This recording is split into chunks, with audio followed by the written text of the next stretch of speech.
ಭೈರವಂ ಭೈರವಾಕಾರಂ ಭೈರವ್ ತಂತ್ರ. ಇಂದಿನ ಈ ವಿಡಿಯೋನಲ್ಲಿ ಭಾಳ ವಿಶೇಷವಾದಂಥ ಒಂದು ವಶೀಕರಣ ಪ್ರಯೋಗ, ಸ್ತ್ರೀ ಪುರುಷ ವಶೀಕರಣ ಪ್ರಯೋಗದ ವಿಧಿವಿಧಾನ. ನಂತರ ಇದು ಯಾರು ಬೇಕಾದ್ರೂ ಪ್ರಯೋಗ ಮಾಡ್ಬೋದು.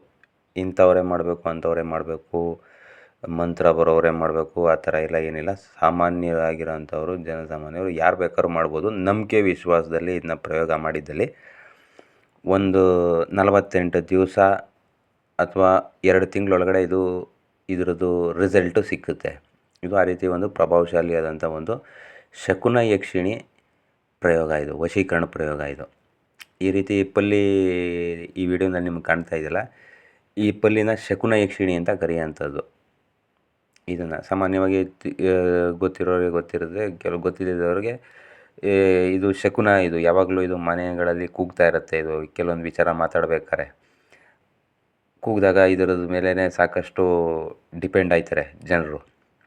ಕೆಲವೊಂದು ಕಡೆ ಇದು ಸರ್ವೇ ಸಾಮಾನ್ಯ ನಡೆಯುತ್ತೆ. ಒಟ್ಟಿನಲ್ಲಿ ಇದು ಸತ್ಯನೇ. ಅದು ಶಕುನ ನುಡಿತಾ ಇರುತ್ತೆ, ಅದು ಯಾವಾಗಲೂ. ಅದು ಈ ರೀತಿ ಪಲ್ಲಿ ಶಕುನ ಯಕ್ಷಿಣಿ, ಈ ರೀತಿ ಶಕುನ, ಇದು ಶಕುನ ಗೋಳಿ ಅಂತಲೂ ಕೂಗ್ತಾರೆ ಇದನ್ನ. ಇದು ನುಡಿಯೋಂಥ ಒಂದು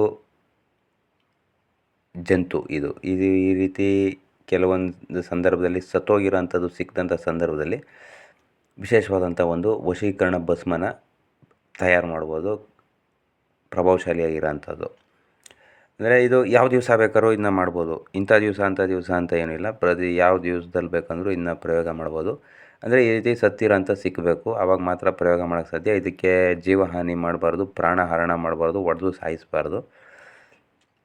ಕೆಲವೊಂದು ಮನೆಗಳಲ್ಲಿ ಪಾಳು ಭೂಮಿಗಳಲ್ಲಿ ಕೆಲವೊಂದು ಕಡೆ ಈ ರೀತಿ ಪಲ್ಲಿಗಳು ಸತ್ತೋಗಿರೋಂಥವು ಸಿಗ್ತವೆ, ದೊಡ್ಡವೇ ಸಿಗ್ತವೆ. ಇಂಥ ಸಿಕ್ಕದಂಥ ಸಂದರ್ಭದಲ್ಲಿ ಇದಕ್ಕೆ ಬಿಳಿ ಎಕ್ಕದ ಬೇರು ಬೇಕಾಗುತ್ತೆ. ನಂತರ ಬಿಳಿ ಭೂತಾಳೆ ಚಕ್ಕೆ, ನಂತರ ಬ್ರಹ್ಮದಂಡಿದು ಹೂವು, ಒಂದೇ ಒಂದು ಹೂವು. ಇವು 3 ಇದ್ದರೆ ಸಾಕು. ಒಂದೊಂದು ಹಿಡಿ ಮಡಿಕೊಂಡ್ರೂ ಸಾಕು. ಒಂದು ಬ್ರಹ್ಮದಂಡಿ ಹೂವು, ಬಿಳಿ ಭೂತಾಳೆ ಚಕ್ಕೆ, ನಂತರ ಬಿಳಿ ಎಕ್ಕದ ಬೇರು. ಒಂದೊಂದು ಹಿಡಿ ಆಗೋಷ್ಟು ಮಡಿಕೊಂಡ್ರೆ ಸಾಕು. ಒಂದು ಪಲ್ಲಿ ಸುಟ್ಟು ಭಸ್ಮ ಮಾಡೋದಕ್ಕೆ ಇಷ್ಟೇ ಸಾಕು. ಒಂದು ಸ್ವಲ್ಪ ತುಪ್ಪ, ಯಾವುದಾದ್ರು ಸರಿ, ಡೈರಿ ತುಪ್ಪ, ಮನೇಲಿ ಬಳಸೋಂಥ ತುಪ್ಪಗಳನ್ನೇ ಒಂದು ಸ್ವಲ್ಪ 1-2 ಮುಚ್ಚಳದಷ್ಟು ಮಡಿಕೊಂಡ್ರೆ ಸಾಕು. ಇದನ್ನು ಹಾಕಿ ಒಂದು ಹರಳಿ ಮರದ ಬುಡದಲ್ಲಿ, ಹರಳಿ ಮರ, ಅಶ್ವತ್ಥಕಟ್ಟೆ ಅಂತ ಕರೀತಾರಲ್ಲ, ಆ ಥರ ಹರಳಿ ಮರದ ಬುಡದಲ್ಲಿ ಯಾವ್ದಾರ ಒಂದು ಪೂರ್ವ ದಿಕ್ಕಿಗೋ ಇಲ್ಲ ಉತ್ತರ ದಿಕ್ಕಿಗೋ ಇದನ್ನು ಮಡಗಿ, ಅದ್ರ ಮೇಲೆ ಬಿಳಿ ಎಕ್ಕದ ಬೇರು, ನಂತರ ಬಿಳಿ ಭೂತಾಳೆ ಚಕ್ಕೆ, ನಂತರ ಈ ಬ್ರಹ್ಮದಂಡಿ ಹೂವು ಇಷ್ಟನ್ನು ಮಡಗಿ ಅದನ್ನು ಪಚ್ಚಕರ್ಪೂರ ಹಾಕಿ ಒಂದು ಸ್ವಲ್ಪ ಹಸುದು ತುಪ್ಪ ಹಾಕಿ ಅದನ್ನು ಅಗ್ನಿಗೆ ಆಹುತಿ ಕೊಟ್ಟು ಅದನ್ನು ಭಸ್ಮ ಮಾಡಿದ ನಂತರ ಅದನ್ನು ಪೂರ್ತಿ ಅದು ಪೌಡ್ರ್ ಆಗುತ್ತೆ. ಅದು ಪೂರ್ತಿ ಬೂದಿಯಾಗಿರುತ್ತೆ. ಆ ಬೂದಿನ ಯಾವ್ದಾರ ಒಂದು ಬಟ್ಲಲ್ಲಿ ಯಾವುದ್ರಲ್ಲಾರ ನೀವು ಮಡಿಕೊಂಡು ಅದಕ್ಕೆ ಲಕ್ಕಿ ಪತ್ರೆ, ಅಂದರೆ ಲಕ್ಕೆ ಗಿಡ ಲಕ್ಕಿ ಅಂತೆಲ್ಲ ತರಾವರಿ ಹೆಸರಲ್ಲಿ ಕರೀತಾರೆ. ಲಕ್ಕಿ ಗಿಡ ಅಂತ ಇರುತ್ತೆ, ಬಿಳಿ ಲಕ್ಕಿ, ಇಲ್ಲ ಅಂತಂದರೆ ನೀಲಿ ಲಕ್ಕಿ, ಅದನ್ನ ನಿರ್ಗುಂಡಿ ಅಂತಲೂ ಕರೀತಾರೆ ಅದನ್ನ ಸಂಸ್ಕೃತದಲ್ಲಿ. ಆ ಗಿಡದ್ದು ಒಂದು 10-15 ಎಲೆ ಕಿತ್ಕೊಂಡು ಅದನ್ನ ಚೆನ್ನಾಗಿ ಅರೆದು ಅದರದ್ದು ರಸನ ಈ ಭಸ್ಮಕ್ಕೆ ಬಿಡಿ. ಯಾವುದು ಈಗ ನೀವು ಈ ಪಲ್ಲಿನ ದಹನ ಮಾಡಿರ್ತೀರಲ್ಲ, ಈ 3 ಮೂಲಿಕೆಗಳು ಸೇರಿಸಿ ಅದರೊಳಕ್ಕೆ ಬಿಟ್ಟ ನಂತರ 108 ಸತಿ ಒಂದು ಯಕ್ಷಿಣಿ ಮಂತ್ರನ ಉಚ್ಚಾರಣೆ ಮಾಡಬೇಕಾಗತ್ತೆ. ಅದಕ್ಕೆ ಮಂತ್ರ ಇದೇ ವಿಡಿಯೋನಲ್ಲಿ ಈಗಲೇ ತಿಳಿಸ್ತೀನಿ. ಹ್ರೀಂ ಶಕುನ ಯಕ್ಷಿಣಿ ಅಮುಕ್ ಆಕರ್ಷಣಾಯ ಅನುಗ್ರಹಂ ಕುರು ಅಂತ ಮಂತ್ರ ಇದು. ಈ ಮಂತ್ರನ 108 ಸತಿ ಪಠನೆ ಮಾಡಬೇಕಾಯ್ತದೆ. ಮತ್ತೊಂದು ಸತಿ ಮಂತ್ರ ಹೇಳ್ಬಿಡ್ತೀನಿ, ಜ್ಞಾಪಕ ಯಾರು ರೆಕಾರ್ಡ್ ಮಾಡ್ಕೊಳ್ಳೋರು ಬರ್ಕೊಳ್ಳಿ.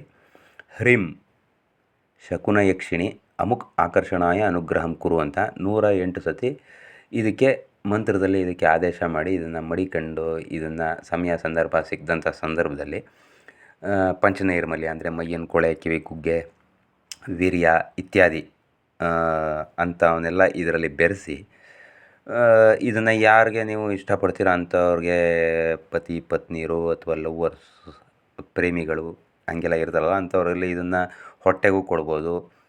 ನಂತರ ಮೈಗೂ ಇದನ್ನು ಹಚ್ಬೋದು, ನಂತರ ತಲೆ ಮೇಲೂ ಹಾಕ್ಬೋದು. ಈ ಥರ ಇದನ್ನು ಪ್ರಯೋಗ ಮಾಡೋದ್ರಲ್ಲಿ ವಶೀಕರಣ ಪ್ರಯೋಗ ಯಶಸ್ವಿಯಾಗುತ್ತೆ. ಭಾಳ ಪ್ರಭಾವಶಾಲಿಯಾಗಿ ಇದು ಚಮತ್ಕಾರಿಕವಾಗಿ ಇದು ಪರಿಣಾಮ ಬೀರೋಂಥ ಒಂದು ಪ್ರಯೋಗ. ಇದು ಅದ್ಭುತವಾಗಿರುತ್ತೆ. ಇದು ಇನ್ನು ವಿಶೇಷವಾಗಿ ಇದರ ಪಲ್ಲಿಗಳೇನಾರ ವಿಶೇಷವಾದ ದಿನದಲ್ಲೂ ಕೂಡ ಮಾಡ್ಬೋದು. ಶನಿವಾರ ದಿವಸ ಮಾಡಿದ್ರೆ ಇದು ಭಾಳ ಪ್ರಶಸ್ತವಾಗಿರ್ತದೆ. ಅಂದರೆ ಅದರ ಪಲ್ಯದು ಶಕುನಿ ಯಕ್ಷಿಣಿ ಪಲ್ಯದು ಕೆಲವೊಂದು ಮಾಂಸಖಂಡಗಳು ಕರಗೋಯ್ತದೆ ಅಂದರೆ ಉಪ್ಪಲ್ಲಿ ಹಾಕಿ ಮಡಿಕೊಂಡು ಶನಿವಾರದ ದಿವಸ ನೀವು ಪ್ರಯೋಗ ಮಾಡ್ಬೋದು ಮಾಡೋ ಅಂಥವ್ರು ವಿಶೇಷವಾಗಿರುತ್ತೆ. ಇನ್ನು ಯಾವ ಟೈಮಲ್ಲಿ ಬೇಕಂದ್ರೂ ಮಾಡ್ಬೋದು ಇದು ಯಾವ ಟೈಮಲ್ಲಿ ಯಾವಾಗ ಶಿವನ ಪಾದಕ್ಕೆ ಸೇರ್ಕೋತಾರೆ ಯಾರು ಏನು ಅಂತ ಹೇಳೋಕ್ಕಾಗಲ್ಲ. ಹಾಗಾಗಿ ಇದನ್ನು ಇಷ್ಟು ಮೂಲಿಕೆಗಳನ್ನ ರೆಡಿ ಮಾಡಿ ಮಡಿಕೊಂಡಿದ್ದು ಈ ಮಂತ್ರ ಒಂದು ಸ್ವಲ್ಪ ಬಾಯಿಪಾಠ ಮಾಡ್ಕೊಂಡಿದ್ರೆ ಇದು ಸಿಕ್ತಂಥ ಸಂದರ್ಭದಲ್ಲಿ ಇದು ಪ್ರಯೋಗ ಸಾಧಿಸೋದ್ರಲ್ಲಿ ಸಾಧಕ ಯಶಸ್ವಿ ಆಯ್ತಾನೆ, ಪ್ರಯೋಗನೂ ಯಶಸ್ವಿ ಆಯ್ತದೆ. ಭಾಳ ಅನುಕೂಲವಾಗಿರ್ತದೆ, ಯಾವುದಕ್ಕೆ ಬೇಕು ಇನ್ನು ಬಳಸ್ಬೋದು. ಇದು ಭಾಳ ಪ್ರಭಾವಶಾಲಿಯಾಗಿರೋಂಥ ಪ್ರಯೋಗ ಇದು ಯಾರು ಬೇಕಾದ್ರೂ ಮಾಡ್ಬೋದು. ಇಂಥವರೇ ಮಾಡಬೇಕು ಅಂಥವರೇ ಮಾಡಬೇಕು, ದೀಕ್ಷೆ ತಗೊಂಡವ್ರು ಮಾಡಬೇಕು, ದೀಕ್ಷೆ ಇಲ್ಲದವ್ರು ಮಾಡೋಂಗಿಲ್ಲ ಅಂತ ಏನೂ ಇಲ್ಲ. ಪ್ರಯತ್ನ ಮಾಡೋಕ್ಕೇನು ಯಾರು ಬೇಕಾದ್ರೂ ಮಾಡ್ಬೋದು. ಪ್ರಯತ್ನ ಮಾಡೋಕ್ಕೆ ಯಾರು ಬೇಕಾದ್ರೂ ಮಾಡ್ಬೋದು. ಕೆಲವೊಬ್ಬರು ಸುಮಾರು ಕಡೆ ಸುತ್ತಾಡಿದ್ವಿ ಮಡ್ಡಿದ್ವಿ ಆಗಲಿಲ್ಲ ಅದು ಇದು ಅಂತ ಹೇಳ್ತಿರ್ತಾರಲ್ಲ, ಅಂಥವ್ರು ಸ್ವಯಂ ನಿಮ್ಮ ಕೈಯಾರ ನೀವೇ ಮಾಡಿ ನೋಡಿದಾಗ ಅದು ನಿಮಗೆ ಅನುಕೂಲ ಆಗೋದು ಅಲ್ವಾ. ಹಾಗಂತ ಹೇಳಿ ಮತ್ತೆ ಇನ್ನೊಂದು ಯಾವ್ದಾರ ವೀಡಿಯೋಗಳಲ್ಲಿ ಭೇಟಿಯಾಗೋಣ. ವಂದನೆಗಳು.